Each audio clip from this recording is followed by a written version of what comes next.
আসসালামু আলাইকুম। World test চ্যাম্পিয়নশিপের ফাইনালের প্রথম দিনটা ব্যাটারদের জন্য একেবারে দুঃস্বপ্নের মতো গিয়েছে। একটু দেরি হয়ে গেছে আজকের ভিডিওটা আপলোড করতে। কারণ অলরেডি অ এখন যখন শুট করছি, দ্বিতীয় দিনের খেলা শুরু হয়ে গেছে। শরীরটা আসলে খুব একটা ভালো না, যার কারণে একটু দেরি। সো যাই হোক, খেলায় ফিরে আসি। ১ম এ একটু রেফারেন্স দিতে চাই। আমি একটা প্রিভিউ দিয়েছিলাম এই ওয়ার্ল্ড টেস্ট চ্যাম্পিয়নশিপে, যেখানে আমি দুটো দলের একাদশের একটা প্রেডিকশন দিয়েছিলাম। সেই একাদশ থেকে যদি শুরু করি, অস্ট্রেলিয়ার একাদশটা একেবারে আমি যা বলেছিলাম একদম পুরোপুরি সেটা মিলে গেছে। ১১ জন প্লেয়ারই কিন্তু সেখানে মিলে গেছে এবং ওয়েবস্টারকে আমি আমার একাদশে রেখেছিলাম। হি পারফর্মড অ্যাজ ওয়েল। খুবই গুরুত্বপূর্ণ একটা 50 তিনি করেছেন, যার কারণে অস্ট্রেলিয়া ২১২ পর্যন্ত যেতে পেরেছে। অন্যদিকে সাউথ আফ্রিকার এই যে একাদশটা আমি প্রেডিক্ট করেছিলাম, সেখান থেকে কিছু পরিবর্তন কিন্তু আমরা দেখেছি। ফার্স্ট অফ অল আমরা কিন্তু আমি বলেছিলাম যে ডি জর্জিকে আমি খেলাতে চাচ্ছি ওপেনিংয়ে এবং রিকেলটনকে আমি নাম্বার 3 তে খেলাবো। কিন্তু সেটা না করে তারা ডি জর্জিকে খেলায়নি, তারা রিকেলটনকে ওপেন করাচ্ছে। ওপেন করিয়ে তারা হচ্ছে যে আমি করবিন বশকে রেখেছিলাম অলরাউন্ডার হিসেবে। তারা করবিন বশকে রাখেনি, উইয়ান মুল্ডারকে তারা রেখেছে অলরাউন্ডার হিসেবে, যিনি আবার নাম্বার 3 তে ব্যাট করেছেন। আবার ওইদিকে আমি প্যাটারসনকে রাখতে চেয়েছিলাম ওই লুঙ্গি এনগিডির জায়গায়, কিন্তু তারা লুঙ্গি এনগিডির এক্সপেরিয়েন্সটাকে বেশি প্রেফার করেছে। যদিও সেটা খুব একটা কাজে দেয়নি, সেটা আলাদা কথা। যাই হোক, এবার সারা দিনের ঘটনার প্রবাহ যদি একটু আমরা দেখি, যে সাউথ আফ্রিকা টসে জয়লাভ করে তারা প্রথমে ফিল্ডিংয়ের সিদ্ধান্ত নিয়েছে। আমি আমার প্রিভিউতে বলেছিলাম যে ইংল্যান্ডে এখন আসলে গরম হওয়ার সম্ভাবনা বেশি। গতকাল ঠিক গরম ছিল না, আবার হচ্ছে যে আবার ঠান্ডাও ছিল না। একটু আকাশ মেঘাচ্ছন্ন ছিল, যার কারণে সকালে ওই ক্লাউডি কন্ডিশনে সাউথ আফ্রিকা বোলিং নিয়েছে। অস্ট্রেলিয়াও সম্ভবত বোলিংই নিত টসে জয়লাভ করলে।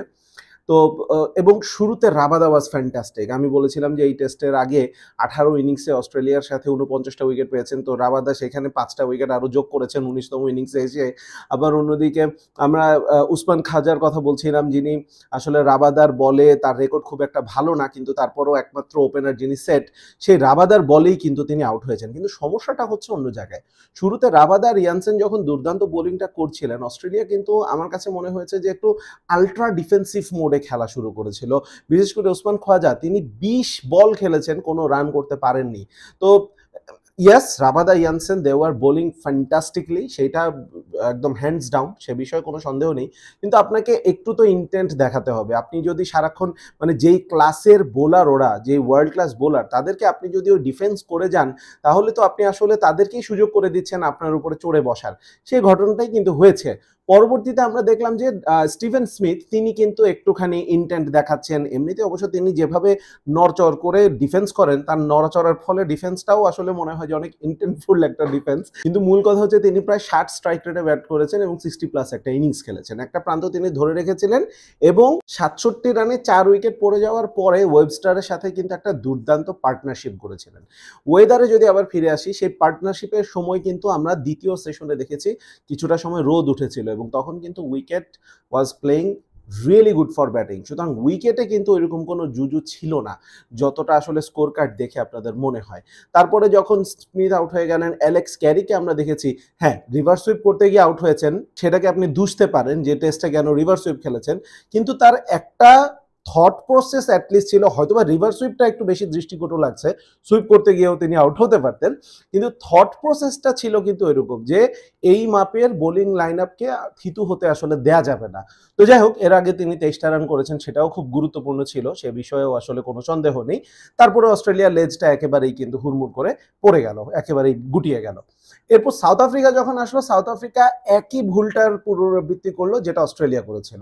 মিচেল স্টার্ক আবারও প্রথম ওভারেই উইকেট তুলে নিয়েছেন। এটা একটা নিয়ম আসলে, মিচেল স্টার্ক বল করলে প্রথম ওভারে উইকেট পড়বেই। কিন্তু এরপরে দেখুন, আমি যদি স্কোর কার্ডটা একটু দেখি, যে 4 জন আউট হয়েছেন প্রথম দিনে তাদেরকে যদি আমরা বলি, রায়ান রিকেলটন তিনি 23 বল থেকে 16 রান করেছেন।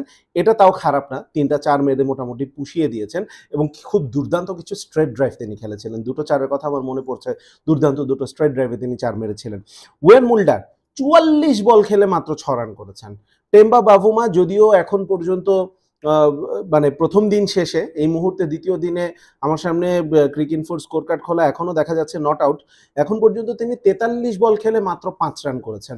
13 বল খেলে 2 রান করেছেন ট্রিস্টান স্টাবস। অথচ স্টাবসকে কিন্তু আমার কাছে মনে হয় যে সাউথ আফ্রিকার একটা আশা থাকে স্টাবসের কাছ থেকে, তিনি একটু অ্যাটাকিং ক্রিকেট খেলবেন। তো আপনার সামনে যখন Josh Hazlewood, Pat Cummins, Mitchell Starc, Nathan লায়নরা বল করছে, মানলাম তারা অনেক দুর্দান্ত বল করতে পারে, কিন্তু আপনি একেবারে যদি বকডাউন হয়ে যান, এবং যেখানে প্রতিপক্ষের রানটাও মাত্র 212, আপনি একটু রিস্ক নিয়ে একটু ইন্টেন্ট দেখিয়ে যদি একটা 30, 40, 50 রান পার্টনারশিপ করে ফেলেন, তখনই কিন্তু প্রেশারটা অস্ট্রেলিয়ার উপরে পড়ে যাবে, কারণ they don't have a very big total on the board.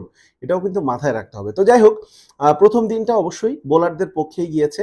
আমি কন্ডিশন, পিচ কোনো কিছুকেই আসলে অজুহাত দিব না। আমি বলবো যে কিছু পুওর শট সিলেকশন এবং কিছু পুওর ডিসিশন মেকিং এর কারণে উইকেটগুলোর পতন হয়েছে। আমার কাছে মনে হয় যে এখন সাউথ আফ্রিকা একটুখানি পিছিয়ে রয়েছে প্রথম দিন শেষে, যেহেতু তাদের 4টা উইকেট খুব বেশি চিপলি পড়ে গিয়েছে।